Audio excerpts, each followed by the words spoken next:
Greeting friends, welcome back with me in the garden, guys.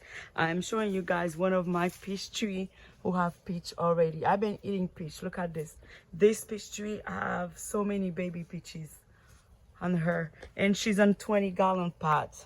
All my as you guys know, I have all my fruit trees, all my garden.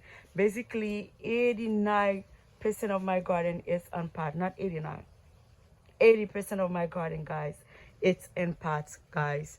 Because in the future I would love,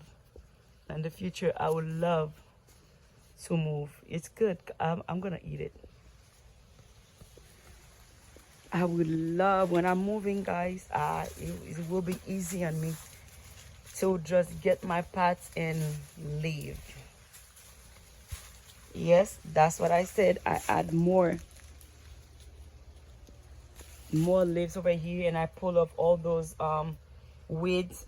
I put some right here, and also I put some of by the mango trees.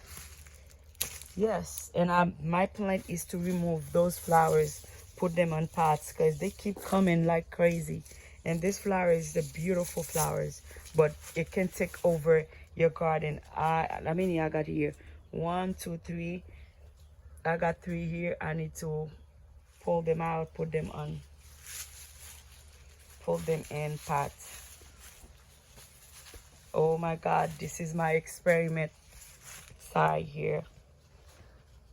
A lot of baby hydrangeas, and I even got beautiful flowers. I even make a lot of cutting of her. Let me see, let me pull those weeds I don't need. Oh wow, oh wow. Thank you friends for watching.